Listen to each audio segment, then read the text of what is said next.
waxaanu la kulannay Cabdiraxmaan Xaaji Cabdulle. Cabdiraxmaan waxa uu ku dhawaaqay in uu haatan yahay musharaxa madaxtinimada Soomaaliya oo haatan la doonayo in dad badan oo Soomaaliyeed ay ka qayb qaataan habkii Soomaaliya loo dejin lahaa kadib markii ay dagaaladii sokeeye ay si xun u weeqeen isla markaasna siyaasadda Soomaaliyeed aad loogu jahwareeray. inkastoo fikrado kala duwan dadka Soomaalidu ay ka kala bixinayaan madaxda kala duwan ay yimaada ayaa haddana su'aasha isweydiinta mudan waxay tahay sidee bay madaxtinimo xor ah Soomaalidu ay ku heli kartaa iyadoo markaasi dadka Soomaaliyeed si xor ah ay codadka kala duwan Soomaalidu u weydiistaan. marka hore Cabdiraxmaan ku soo telefishinka ETN waxaan ugu horreyn ku weydiinayaa waxaad noqotay musharax u istaagay xilka madaxtinimada Soomaaliyeed bal inta aanan u gudbin sababaha kugu dhaliyay iyo ujeedooyinka iyo waxyaabaha aad aaminsan tahay muxuu yahay barnaamijka siyaasadeed ee aad doonayso Soomaaliya ku maamusho? barnaamijka siyaasadeed oo aan rabo Soomaaliya ku maamulo waa mid ka madax bannaan cid allaale iyo cidda ajnabiga ah. waa mid u madax bannaan waxa uu isagu qabsan karo Soomaali ahaan. runtii waa nidaam dimuqraadi ah markii xaqiiqda loo sii dego ma ahan barnaamij xag jira oo one side is working one side is not working ah. waxa weeye Soomaaliya afarteeda dhinac xisbi iyo nidaam aan doonayo inay wax ku wada qabsadaan. Somali Team for Reality-ga aan anigu ka tirsanahay wuxuu soo jiraa muddo hadda adigu 4 sano ah. 4 sano wuxuu u dagaalamayay oo ka shirayay oo u ordayay oo u tiiri tacbeeyay inuu Soomaaliya dhibaatada wax ka qabto. shirarkiisii ugu dambeeyay baa waxaanu isla garanay iyagoo aad xasaasi waliba u ah in aan anagu isu soo taagno doorashooyinka soo socda maadaama aan anigu iyaga ahay gudoomiyahoodii iyaga ayaa waxay garteen in aan anigu isu soo taago jilada musharaxnimada soo socda Soomaaliya. danta aan isu sharaxayno maahan just xisbigu inuu aaday inuu isu sharaxayo madaxtinimada Soomaaliya waxa weeye inuu noqdo xisbigu kii ku guuleysta baaba'an ummadda Soomaaliyeed kii ka saaray.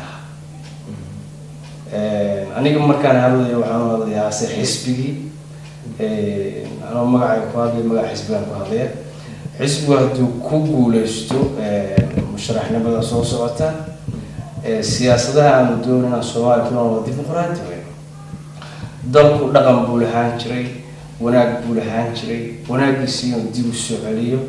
Cabdiraxmaan aan ka dhaxgalo waxaan rabnaa dadka markasta oo sharaxaya wax fiican bay dadku u sheegaan waxay yiraahdaan waxbaan qabanaynaa waxbaan yeelaynaa waxbaan saas yeelaynaa haddana inta badan marka ay xilka helaan way ka baxaanba. laakiin idinka Soomaaliya waxay u baahan tahay marka guud ahaan wasla wada garanaynaa laakiin maxaa 1 2 iyo 2 iyo 3 iyo 4 iyo Soomaaliya maanta nabad bay u baahan tahay. nabadoo kale maxaad ka qabanaysaa? number 1 waxbarashada oo kale caafimaadka oo kale dadka dhibaataysan oo qaxoontiyada يعني maxaa 1 iyo 2 iyo 3 iyo policies ama siyaasadda Soomaaliya koow arrinta laga qabanaya waa nabadda. haddaan nabadda helin wax dhaqaaqaya ma jira. talaabada ugu horeysa oo koowaad waa nabadda. talaabada labaad waxa weeye soo celintii hay'adihii siyaasiga ah iyo kuwii public ah labadaba sida isbitaaladii waxbarashadii dhaqaalihii hay'adihii diblomaatiga Soomaaliya si u dhantay waxay rabtaa restore again si beautiful oo qurux badan. habkee wajahaysaan wadan burburay oo dadkii hore ku guuleysan waayeen ammaanka soo celiyay oo dawlado kala duwan ay soo maraan hadda rag kala duwan soo maraan idinku maxaad rabtaan inaad waxaas ka bedeli kartaa sidee oo arrintaas adag u wajihi kartaa? aad baan ugu faraxsanahay su'aasha ayada aad baan ugu faraxsanahay boqolkiiba su'aashaas ay weydiisay. waxaan ku sheegay number 1 horta dalka Soomaaliya waa iska leh cid labaad oo banaanka ka oo another nation oo laga sugay Soomaaliya inay dejiso malaha. waxa laga sugay waa Soomaaliya ku wajahaysa Soomaalida ka mid ahay la rabo inay wajahdo khasabka ay ku tahay oo aan ahayn baryada necessary ah. Waxa kuu soo haray waa runta waa jirta rag badan oo isku soo diyay inay nabadan keenaan oo madax ka soo noqday oo MBA ka soo noqday oo soo dadaalay qaarna ka hooseeyaan qaar ay maanta joogaan.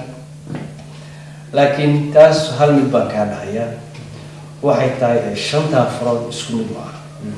mid waa gaaban yahay, mid waa dheer tahay, mid waa dhexdhexaad weeye. shan magac bay kala leeyihiin, shan shaqay kala qabtaan, isku hal gacan ah ku yaalaan. anigu waxaan ka mid ahay ummadda sida farahaas ah. nasiibkayga, raganimadeeda, kartidayda iyo hufnaanteeda baan ku wajahaya jagadan. waxaanan jeclahay 90% I believe it inaan wax ka qaban karo Soomaaliya.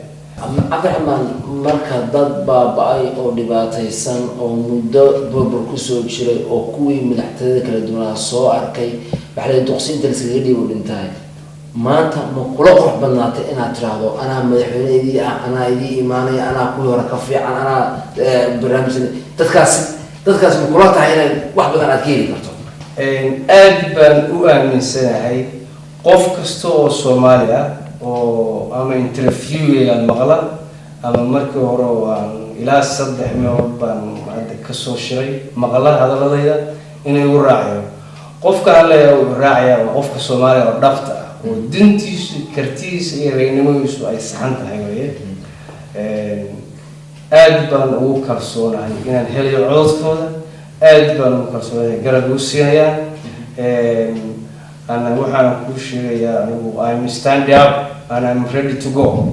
أنا سوق في الوقت ونوية درتيزة. عبد الرحمن ممرك يقول رئيس سياسة الشرعة. ومركي يقول رئيس وأنا سوسة الشرعة سياسة الصومالي بدأ بين المدن. سياسة كرة تقبلش. لكن وحنا كسوق قريب وأنا ترى. دولة ولا دولة دولة لا مش شقي لكن أنا وحنا نشقي دولة الصومالي كعلمي. واضح. Soomaali baatise anuu ka cilmiya baan dawladda la soo shaqeeyay. Sidee la soo shaqeysay? Waxa kamid ah intaan dalkan imaan waxaan joogi jiray magaalada Qaahira.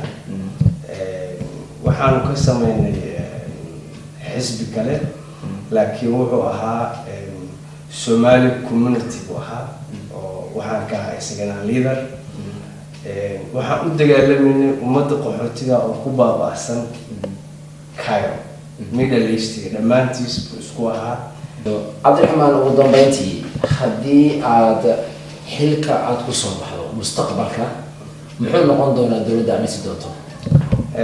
dawladdu waxay noqonaysaa dimuqraadi ah oo ay ku jiraan qof walba hadalka waa ku celceliyay qof kasta oo karti iyo hufnaan u leh inuu dawladnimada hanto iyo dadka nabadooda. hadday laba walaalaa kuwada guuleystaan laba jago oo isku xiga oo laba wasiir ah way shaqeynayaan. Cabdiraxmaan Xaaji Cabdulle oo ah mustaqbalka madaxweynaha Soomaaliyeed haatan u taagan insha Allah waan arki doonaa sida ay barnaamijkan noqdo. barnaamijka intaas oo soo gabagabeynayna waan kugu mahadcelinaa sida wanaagsan waqtiga fiican aad siisay telefishinka ETN. aad baa u mahadsan.